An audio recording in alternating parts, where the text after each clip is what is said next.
그 불교가 대승불교로 넘어가고 그 대승불교가 한동안 헤매다가 원불교로 딱 종착을 해서 이제 불교라고 하면 원불교다라고 그 말씀을 했다고 해요. 이분이 대승불교도 아주 전통하신 분인데 불교가 초기 불교에서 원시불교에서 대승불교 넘어갔다가 원불교로 왔다. 당신이 오랜 교리 공부, 교법을 공부하면서 결론이 이렇게 나시는 것을 얘기를 하시면서 앞으로 이 원불교가 없으면 원불교 가지고 않고는 어느 공공기관이든 공직자든 기업인이든 선생님이든 심지어 가정에서도 원불교법을 가지고 살지 않으면 일시적으로는 잘 사는 것처럼 보일 수 있어도 그 영구적으로 또 영생을 통해서 잘 살 수 있다는 보장할 수가 없다라는 말씀을 상사님께서 해주셨습니다. 우리가 이런 교법이 보장하는 5가지를 상사님께서 정해 주셨는데 이게 우리 교리가 가지고 있는 특징이라고 볼 수 있죠. 뭐가 있죠? 첫 번째 합리성, rationality, 합리성.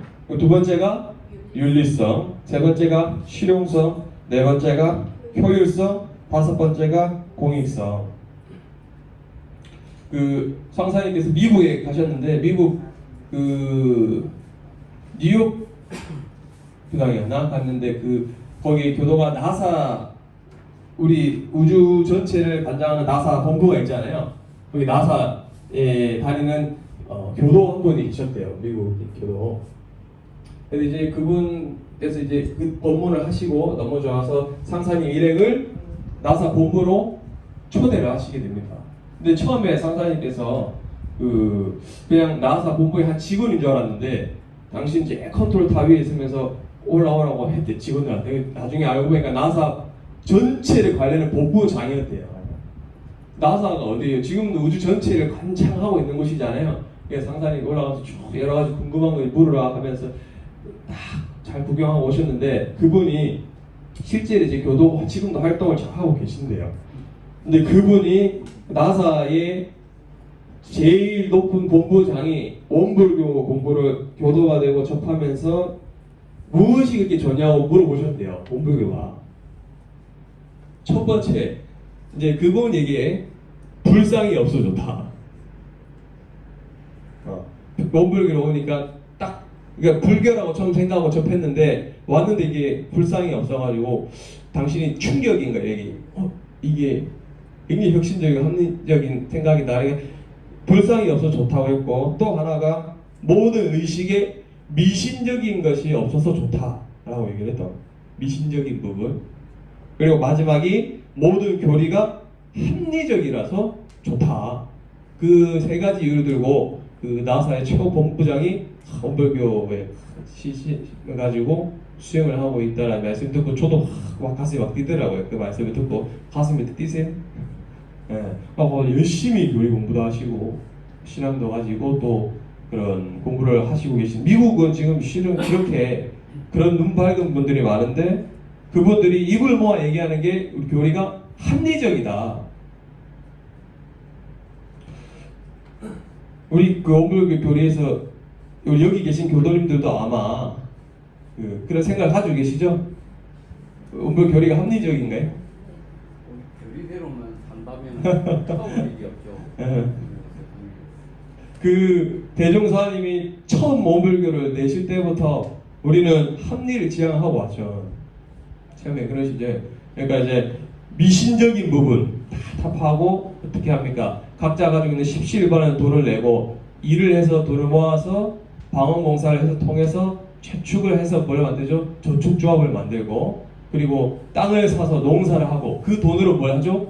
공부를 하고 공부를 잘해서 또 그 공부하는 마음으로 사회 나가서 돈을 벌고 이 예를 들면 예전에 종교 같은 경우는 그 어떤 이적인 부분을 보여서 신도들을 일시에 모은다든지 또는 어떤 종교 나라에 안착을 해서 큰 돈을 지원을 받고 종교를 성장을 시킬 수 있고 그럴 수 있는데 우리는 처음부터 합리적인 사고로 우리가 일을 해서 우리가 돈을 모아서 우리가 교당도 만들고 우리가 공부 장소도 만들고 그러한 것을 우리가 좀 시작을 했단 말이에요.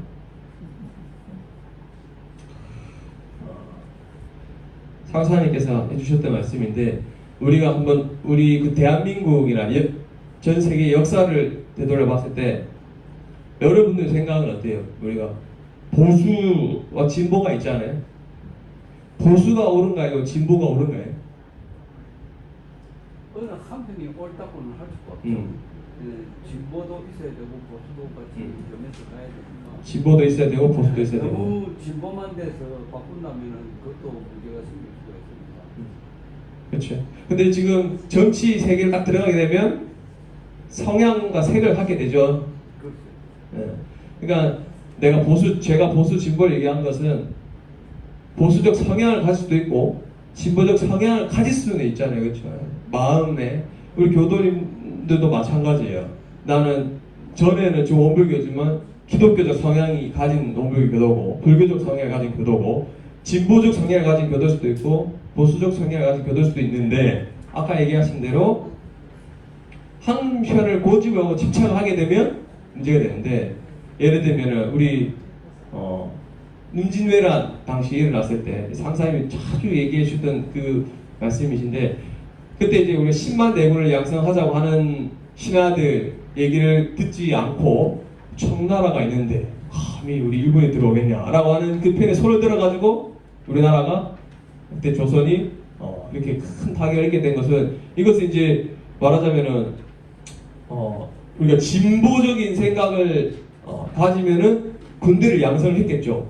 그러나 아니다. 우리는 최신 무기도 가지고 있고 또 청나라가 우리를 하고 있는데 감히 칠 수가 있냐라는 그런 비합리적 사고 때문에 우리나라가 정말 큰 위기를 겪었다고 얘기를 해요. 실은 우리도 평가를 받는 부분이 있어서. 그러니까 여기는 실은 보수보다는 진보적 관점을 가졌어야 우리가 우리나라를 지킬 수 있었는데 그런 부분이 하나 있고 또 개화 말 1900년대 초반에 개화 말에는 또 어떻습니까?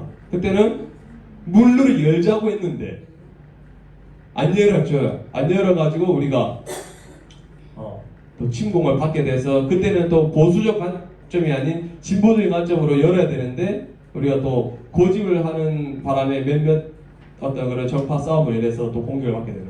그러니까 상황과 경우와 시절과 때에 따라서 보수적 관점의 얘기를 들어보아야 되기도 하고 진보적 관점의 얘기를 들어봐야 돼. 어떻게 합리적이냐 상황을 보는 거죠. 나는 무엇이다를 놓고 그런 또 마찬가지로 우리가 그 남북 전쟁이 일어나는 것도 보면은 그러니까 대한민국의 큰 위기를 맞을 때 우리가 보면 보수냐 진보냐를 하나를 놓고 봤을 때 합리적인 생각 관점을 가지지 못하고 어떤 우리 피해를 받은 그런 부분들이 많이 있기 때문에 우리가 이 합리성을 가지는 것이 굉장히 중요하다.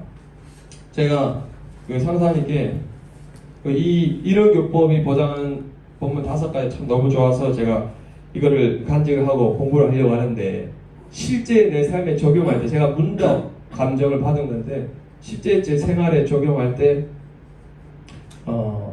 이거를 그러니까 제목이 보면 5가지잖아요. 보장은 5가지면 이게 나하고 무슨 상관이 있습니까?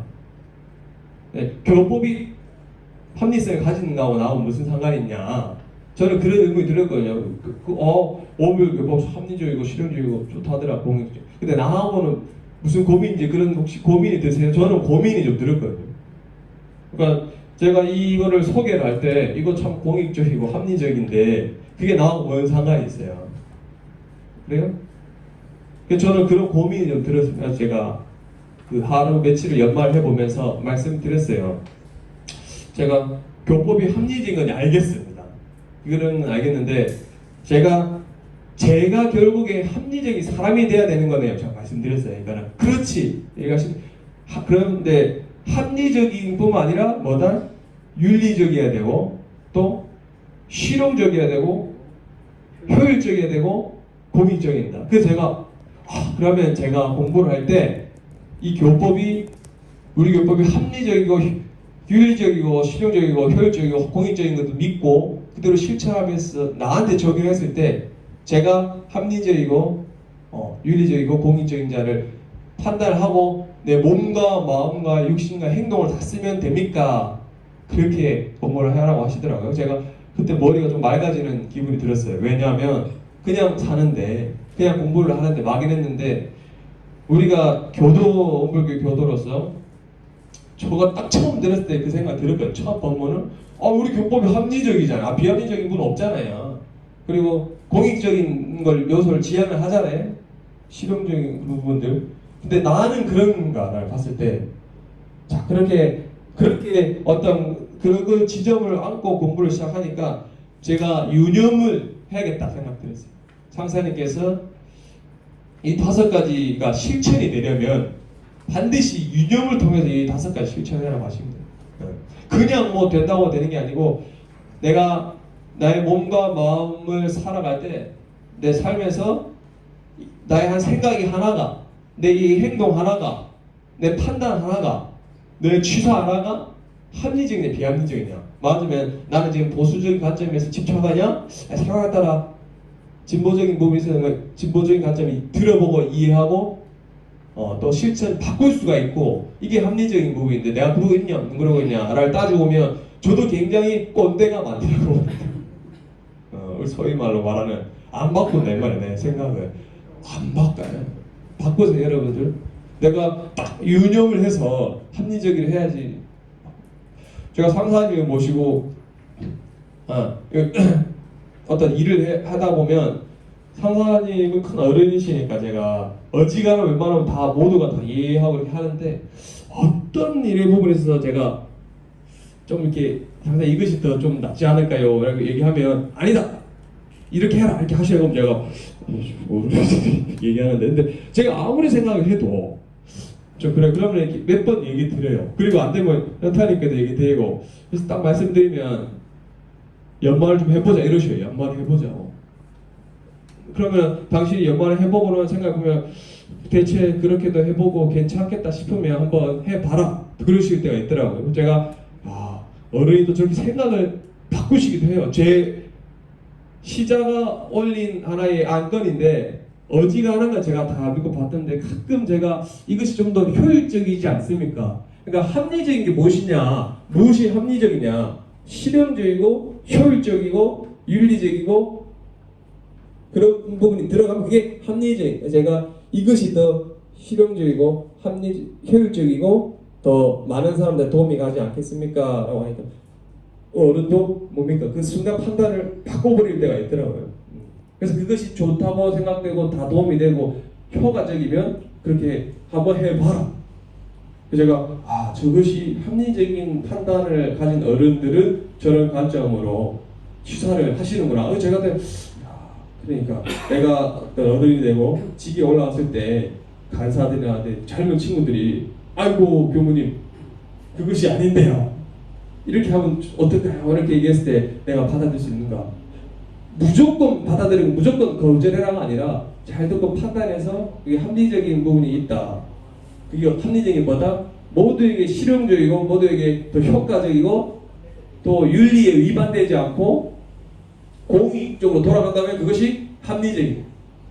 그래서 온불교법을 교리가 가진 특징을 한마디로 얘기하자면 합리적이 되죠. 근데 무엇이 합리적이냐 했을 때는 우리가 이 밑에 4가지가 다 포함이 돼야 합리적이다. 그리고 또 2번째는 윤리성입니다. 제가 그 상사님 이걸 잘 찍어주셨다고 싶었던 게 합리적이기만 하면 좀 정이 없어요. 윤리성은 우리가 윤리성이라는 건 예를 들면은 우리 본문 가운데 정당에 있는 남의 세점을 알아봐 주라라는 얘기를 하시는데 제가 상사님 보시면서 어떤 부분이 있냐면 이 어른이 진짜 무서워요. 하니까 정말로 그냥 살얼음이 눈을 맞고 무서울 때가 있어요. 제가 며칠 전에 얘기했던 것처럼 죄를 지은 사람 반드시 처벌해라, 처단해라. 다시는 그런 일을 못하게 하고 그래야 자기가 한 일에 대해서 사기성을 가진 사람이 자기가 한 일에 대해서 아이고 내가 넘어왔구나 잘했구나 하고 하는 마음 못 가지도록 모든 걸 다 동원해서 사람을 처벌해서 제가 무섭더라고요. 좀 넘어갈 수도 있지 않나 하는데 그렇게 무서운 어른인데 어떤 부분이 있냐면 또 세정을 잘 알아주시더라. 윤리적인 부분, 인간적인 그런 세정 부분. 예를 들면 뭐 아까 최경영하고도 잠깐 얘기를 나눴는데 많은 부분에 우리 인간적인 부분을 느끼는데 제가 느꼈던 부분 중에 하나가 이것이 바로 초차울상 사사봉의 어떤 한 형태일 수도 있겠다 싶어요. 많은 사람들이 각자 전공 분야, 직업이 있지 않습니까? 그 전공 직업 분야에 대해서 최고로 인정해줍니. 이 사람이 음식을 하면 그 음식에 대해서 최대한 효과와 자부심을 가질 수 있도록 해주고, 이 사람이 음악 작곡가면 그 사람이 음악 작곡에 대해서 어떤 보답을 해줘요. 예를 들어서 작사를 하셨는데 원래는 작사를 했을 때 작곡은 500만 원 정도 받는다고 해요. 일반적으로, 통상적으로. 근데 우리 교무님 중에 한 분이 작곡을 하세요. 근데 우리가 의뢰 교무님이다 보니까 그냥 보내서 좀, 특히 어른이니까 보내가지고 좀 작곡 좀 해주세요 이렇게 하거든요. 근데 저도 그런 생각을 전혀 못했어요 아직. 근데 상사님께서 보낼 때 그냥 보냈냐, 단돈 얼마라도 좀 보냈냐, 그 말씀하시더라고요. 제가 그렇구나. 사회에서는 어때요? 작곡을 하면 어떻습니까? 최소 300에서 500만 원 받는 건데, 내가 우리 교무님이 작사 작곡하니까 그냥 어른이 작곡을 해라 했으니까 보내고 해주십시오라고 나한테 부탁했는데, 이분은 평생을 교무했지만 뭐예요? 음악 작사 작곡으로서 그 공을 들인 노력이 있는데 거기에 대해서 난 아무 생각 안 하고 그냥 당연히 하는 거라 생각. 제가 그러니까 그런 부분에 전혀 생각 못했던 거죠. 근데 어른께서 보낼 때 그냥 보냈냐 아니면 근데 그것뿐만 아니라 여러 가지 면에 있어서 어떤 분이 보내면 문자 했냐, 전화했냐, 감사하다 보냈냐, 어떤 소정의 무엇을 했냐, 이게 뭐예요? 다 어떤 세세점을 알아봐 주시는 거죠. 합리적이면서도 어떤 인간의 세세한 곡절의 정도 다 알아봐 주시고 그런 부분이 포함되어 있다. 그리고 또 윤리라고 하면 실은 우리가 합리적이기만 하면은 윤리를 어길 수가 있어요. 가령 합리적이기 때문에 모두에게 공공의 이익이 가니까 뭡니까? 우리가 복제나 이런 부분들 도움이 되지만, 그리고 인간사에 있어서 어떤 도리나 질서를 위반시킬 수 있는 일이 있을 수 있거든요. 그러나 우리가 실은 그 윤리적인 어떤 관점을 가지고 초첩상 440 사안이 모두 하나인 관점을 가지고 법을 우리가 보고 있기 때문에 뭐 어떤 윤리에 위반될 수 있는 이런 일들은 전혀 하지 않는, 그러니까 합리적이면서 윤리성이 있는 이런 부분을 반드시 봐야 된다. 그러니까 윤리적인 부분이 빠져 있다면 효율적이고 합리적인 것보다 뭡니까? 사람도 복제하고 어떤 배양하고 이런 것들, 그리고 모든 일에 있어서 다 로봇을 만들어 가지고 더 실용적이고 합리적으로 해버리겠죠. 그러나 사람이 할 일은 또 사람이 하게끔 하는 이런 부분들이 우리가 또 포함이 되어 있다. 세 번째, 네 번째, 실용적이고 뭐죠? 효율성이다. 우리 그 온별교육 교법이 실용적이고 효율적이다 뭐 느끼신 부분이 있나요? 뭘 하시면서?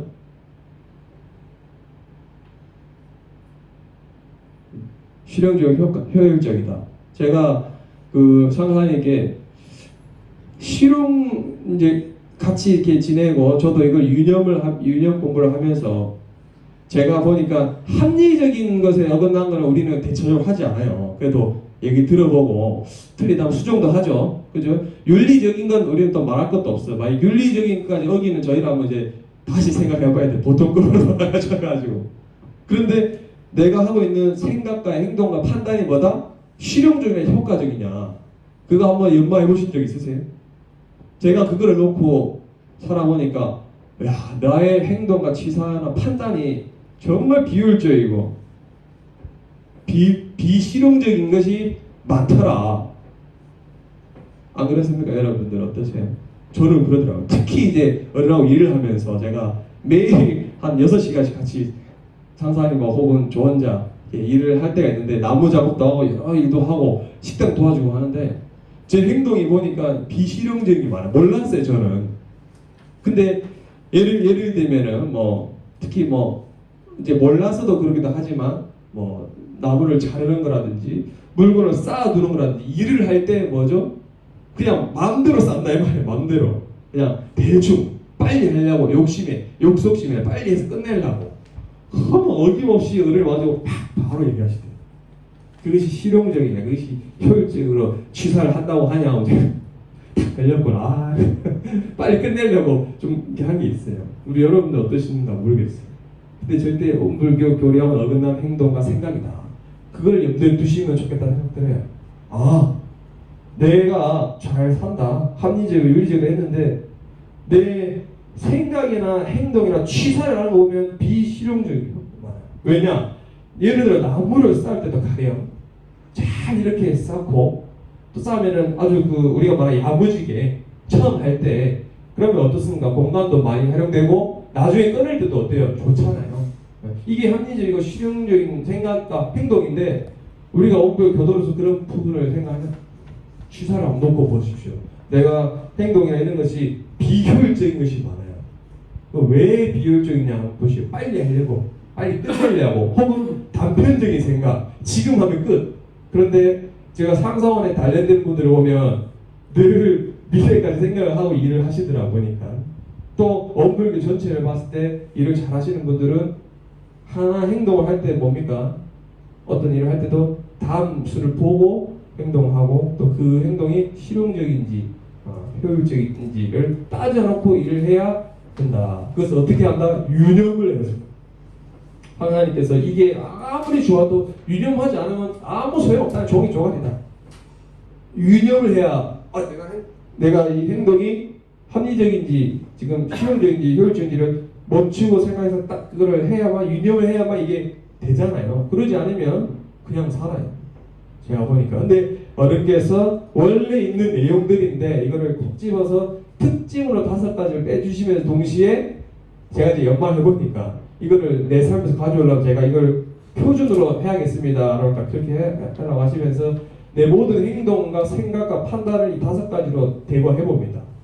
근데 우리가 보면 합리적이긴 한데 좀 합리적이면 되게 다 되는데 합리적이긴 한데 또 인간성이 없다든지 또 조금 정이 없다든지 그럴 수가 있고 합리적이긴 한데 어떤 부분이 없다든지 혹은 뭐 취사를 잘 하는 것 같긴 한데 좀 비실용적으로 한다든지 효과가 없이 일을 하는 거 한번 보시고 제가 이거를 왜 동남아에서 법문을 해주셨습니까? 여쭤보니까 반드시 동남아에서 해야 되는 법문이라고 말씀하십니다.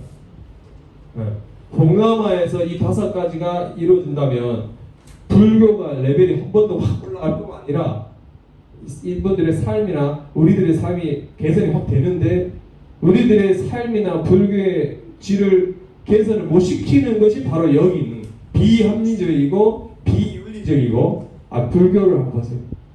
제가 오늘 일기를 쓰는데 감상이 들었어요. 그래서 문답을 받을 때 제가 상사님 말씀을 듣고 색신불교를 우리가 법신불교로 바꾸자는 감상이 들었고 또 하나 장엄불교를 실용불교로 바꾸자는 얘기를 들었고 미신불교를 합리불교로 바꾸는 거라고 얘기 들었다니까 그냥 대체적으로 맞고 그렇게 많이 알려주라고 하시더라고요. 저도 그러니까 법신불교, 실용불교, 합리불교, 불교인데 이 3가지 면을 해서 우리가 여기 온 저희뿐만 아니라 너희들도 같이 공부를 하시면서 여기 어떤 장엄적인 미신적인 부분들 여기 많이 보지 않았습니까? 그것이 제가 어디 치앙마이 이런 데 가서 보더라도 참 여기에 돈을 많이 썼다 그런 생각을 많이 하고 굉장히 그 문화긴 하지만 참 난조하다, 난잡스럽다라는 생각이 드는 게 많잖아요, 저희가. 그런 부분들 우리가 잘 판단해봐야 돼요. 그리고 또 우리도 그런 게 있지 않는가 잘 생각해봐야 돼요. 내 삶이나 행동에 내가 온불교 교도지만 비합리적인 부분이 있지 않는가, 그리고 비실용적이고 그런 부분이 있지 않는가. 동남아에 특히 살다 보면은 좀 저도 보니까 그런 것이 좀 묻어나올 수가 있겠다 생각이 들어요. 덥고 빨리 해야 되고 하니까. 그러나 우리는 이 부분들을 잊지 말는다. 합리와 윤리와 실용과 효율. 그리고 마지막에 뭐죠? 공익적인. 이게 굉장히 중요하다 말씀하시죠. 결국에는 나의 생각과 행동의 판단이 뭐죠? 다 공익적으로 끝이 나야 됩니다. 공공에 도움이 되냐 안 되냐. 왜냐하면 이 교법을 가지고 우리가 태국에 온 이유는 나도 좋지만 뭐죠? 다 함께 여기 영어를 보시면 infinite of merit를 가지자는 거죠. 무한한 은혜를 우리가 갖자는 건데 내가 이 교법을 가지고 나만 행복하자는 것이 아니라 모두에게 가능한 많은 공익적인 도움을 주자라고 하는 거기 때문에 이 교리가 가진 특징이 공익적이면서 동시에 나의 취사가 어떻게 된다? 공익적인가 아닌가를 늘 염두에 둬야 된다. 그걸 통해서 우리가 있는 이 사회를 무한한 복전으로 바꾸자라고 하는 것이 바로 이런 교법이 보장하는 5가지 말씀되겠습니다. 정리를 하겠습니다. 이제 이 본문을 가지고 아마 교법이 주는 5가지 있다라고 넘어가실 수도 있어요. 그러나 삶에서 내가 유념을 통해서 내 삶도 변화하고 주변도 변화하려면 반드시 한번 이 5가지를 좀 점검을 해보는 시간을 좀 가지면 좋겠다.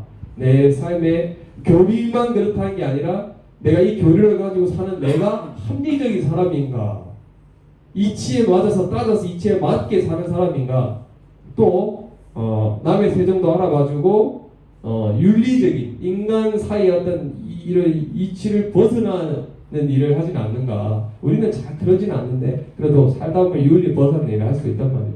또 실용적인 식당을 운영하면서 회사를 운영하면서 여행사를 운영하면서 내가 지금 하고 있는 이런 것이 실용적. 이게 뭐냐면 교리가 실용적으로 돼 있고 이 실용적이어야만 복을 놓치지 않고 내가 복을 가져올 수 있는 이런 거기 때문에 반드시 내 육군으로 나오는 취사들이 실용적인지를 판단해야 되고 또 효율적이냐, 효율성이 있는가. 법당도 효율적이어야 되고 고궁도 효율적이어야 되고 공장도 운영하면서 실용적이고 효율적이어야 되고. 왜 그렇습니까? 왜? 실용적이고 효율적이려면 지혜가 있어야 되고요. 실용적이고 효율적이려면 이면은 복을 놓치지 않아요. 그렇기 때문에 반드시 실용적 효율적인지 한번 내 취사를 통해서 한번 점검했으면 좋겠다 생각이 들고요. 그리고 공익적이냐. 제가 5번째 공익성을 안 넣어주셨으면 개인으로 넘어가더라고요. 그러잖아요. 내 생각과 행동과 판단이 다 나를 위주로 맞춰져서 깔끔하잖아. 나만 그냥 실용적이고 나만 깔끔하게 효율적이고 그냥 합리적이면 되잖아요. 근데 이게 공익적이지 않으면 안 된다 이 말이에요. 5가지가 반드시 취사에 들어가야 쓸 때 이게 지혜고 5가지가 내 취사에 들어가야만 반드시 복이 나타나고 이 5가지가 있냐 없냐를 해야만 우리 교도로서 줄맞게 공부를 잘 하고 있다. 그게 쉬울까요? 결코 쉽지 않아요. 제가 해보니까 실용적이긴 한데 비효율적이고 비효율적인데 실용적이고 합리적이긴 한데 공익적이진 않아. 공익적이려니까 죽겠어 내가. 예를 들면 그런 게 많아요. 그러니까 이거를 5가지를 늘 염두에 한번 더 보시고 하면 좋겠다는 생각 들어요. 저도 몸살을 앓으면서 해보거든요. 혼이 납니다. 네가 하는 행동이 효율적이냐고 억울한 때도 있어요. 근데 그러면서 제가 골라지는 게 있다 이 말이에요. 골라지는 내 행동들이 굉장히 비효율적이었고 겉만 좀 멋있게 하려는 이런 것도 그런 부분들이 있으니까 오늘 제가 혼이 많이 났던 말씀들과 그 동시에 진급이 됐던 이런 본문을 가지고 좀 상사님의 말씀과 저도 실제로 해보면서 이 5가지를 그냥 이것만이 가진 도물이 아니라 우리 삶에서 5가지 통해서 실제로 나타나야 대종사님이 기뻐하시고 우리도 기쁘고 세상도 같이 하라고 기쁘지 않을까 싶어서 이 본문을 다시 한번 또 소개해 드렸습니다. 감사합니다.